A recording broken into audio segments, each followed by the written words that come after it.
Welcome to episode number 12 of Jason Bites Back, the series of which where I answer questions and address comments left by my viewers.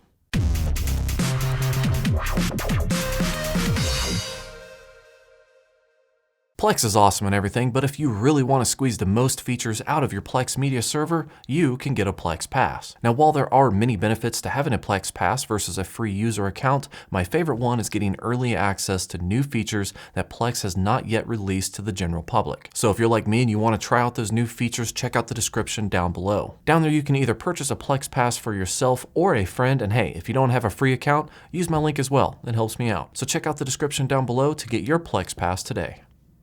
What's up YouTube? Jason here with Byte My Bits. Like I said, number 12. 12! That's a whole year I've been doing Jason Bites Back.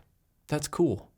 And while I don't have a lot to say before the questions, I do want to say that if you have any questions or comments that you want to see in this video or have the highest chance of, post them down below. I always check the comments section of the previous month's Jason's Bite Back video. Of the previous month's Jason's Bite Back, of the previous month's Jason's Bites, previous month's Jason's Bites Back, Jason Bites. I always check the comments sections of the previous month's Jason Bites Back video first while I'm building these questions. God, it took me like 5 or 6 different cuts to get that right. And as always, this show is brought to you by my Patreon subscribers. I love you all. I don't know why you give me money, but you do, and I definitely appreciate it. So look for all those names listed at the end of this video. Okay, so for the first question I have from Tony, he said, mesh network with dedicated 5 gigahertz backhaul versus wireless access points hardwired to a switch. Well, I think the answer actually to this question is really simple. If you have anything hardwired versus anything wireless, you're going to have a dip in performance, whether that's latency or overall speed or bandwidth that you have available to those devices. Now, there are some variables here as far as what those devices can even handle as speed. So maybe an Ethernet won't really matter, and or what your internet speeds are like. But for things like transferring files inside your own home network, having the fastest network connection available is always going to be amazing. And if you have Wi-Fi, anything, you're just going to lose some of that speed. Personally, the way I look at it is if you can wire it, do it. If you can't wire it, then try to get the best wireless you can afford. But if you can wire it, always do. Second question is from Mint Bliss. Is there a way to run a Plex server with more than one wired network card? Well, Mint, if you're talking about link aggregation or load balancing, something like that, then I would imagine yes. It's really just a matter of getting the configuration of that network interface card to work properly. And I'm not an expert on this topic. I've dabbled with it before and I kind of sort of got it to work, but as long as you have either the right hardware or the right configurations, your Ethernet should work as expected. Running anything on it, whether it's a Plex server or whatever else you want to run on that server, it doesn't really matter as long as the network interface card or the network configuration settings are good. But moving past that, let's really just consider why. I mean, even if you're playing like straight up Blu-ray rips and they're running like 40 to 50 megabits per second each, do some math and you just realize you don't have that much going on. Even more so if those streams are going outside of your house because you're going to be limited by your own internet connection, unless you have fiber, in which case I hate you and you should stop talking because I want it. Question, what do you use for your Plex client? I've tried this and that, having difficulty with this, etc., etc. The funny thing here is that I've been searching for the perfect Plex client and I always return back to the Xbox One. Even recently, I went into the Azul Byte 3 and I put just the Plex embedded OS. I love the way it worked, but it's like you have a little hit and miss here with the remote, and it doesn't work the way the Xbox One remote does. I am looking at getting a Harmony remote to, basically wrap up that whole perfect Plex client thing for me, but right now, the Xbox One is still my go-to thing. It's just one of those things where it's been reliable and I am so in love with the remote that I don't want to let it go. Although some people have said something about something called FLIRC, F-L-I-R-C, which supposedly allows you to utilize any remote with any device. I want to check that out. I have not checked it out, but that might be an option in the future and use it with the Azul Byte 3 and basically run the Plex embedded OS. Yeah. Next one is from Adam Goodchild. Looking into storage solutions, would like to know the best solution to be able to add more storage easily without having to purchase a new NAS enclosure as they have limited bays.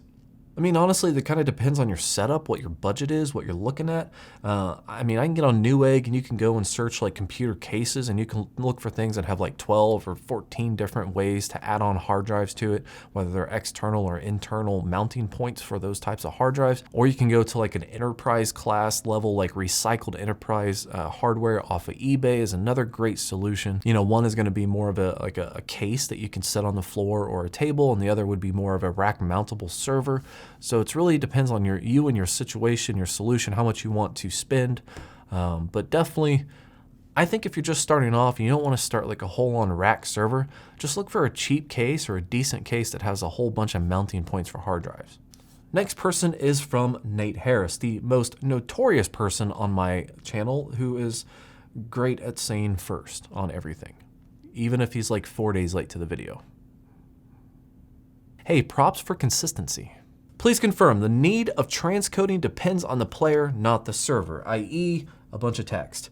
Yes and no. Now, technically, yes, you're absolutely right. The client itself determines whether or not the server needs to transcode it, but there's also other variables, or at least another variable, which would be things like the internet speed. Like for example, if you take a Plex embedded OS installation on an Azul Byte 3 and you move it over to my neighbor's house and they want to direct place something that's outside the means of my internet connection to serve it to them, then the Plex media server will have to transcode it to drop the bitrate to allow it to go over to them without having to actually buffer and be all crazy. But inherently, yes, the client itself determines what file types it is capable of, whether or not going to handle the audio formats, etc. So the client definitely has a lot to do with whether or not it needs transcoded. And that's, I think you actually touched on it here. That's where the Plex Media Player, since it handles everything, every codec, that's like the go-to thing, because that's where you can get the most direct plays without any kind of issues with compatible formats. And next question is from Robert. He's actually from Twitter. He says, is it possible to combine Plex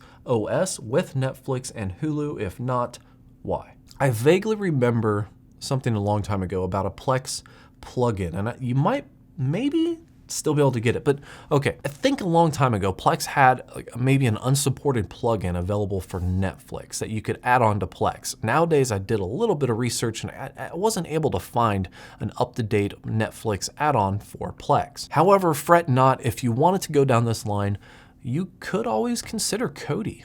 That's K-O-D-I. If you think about it, Kodi is pretty robust. It has a lot of options, and Kodi directly supports the Plex Media Player add-on if you wanted to use it. Some people say that just use Kodi to pull from the Plex server, which is definitely an option. But on top of Kodi working with Plex, you can also add on other things. Like I did a quick search on Google. You can look for Kodi Netflix add-on, and you can look for an Amazon Prime add-on, and I'm sure possibly Hulu add-on. It's just a plugin. So if you really want to go down that route, maybe look into Kodi and some plugins for Kodi, you know, whether it's Plex, Hulu, Amazon, etc., and that might be a good solution for you.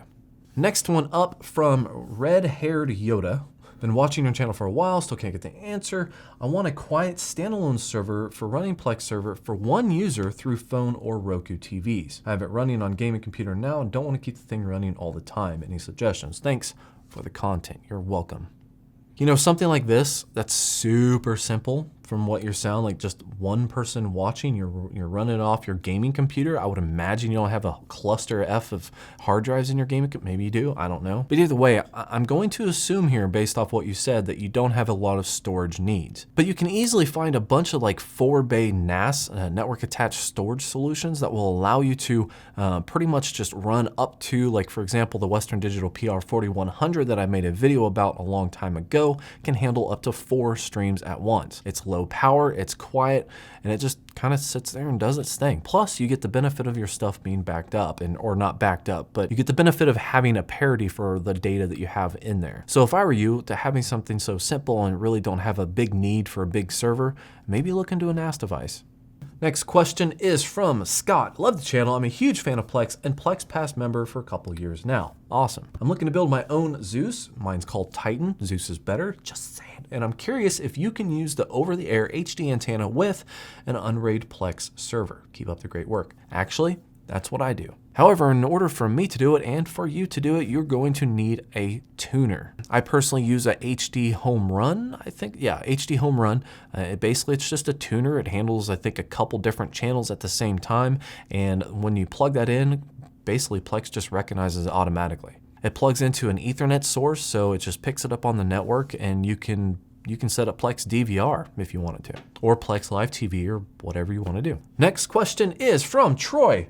Is that a QR code on the wall? This was from, this is from that little 360 video. I forgot that I had that thing up there, but I got a QR code on the wall.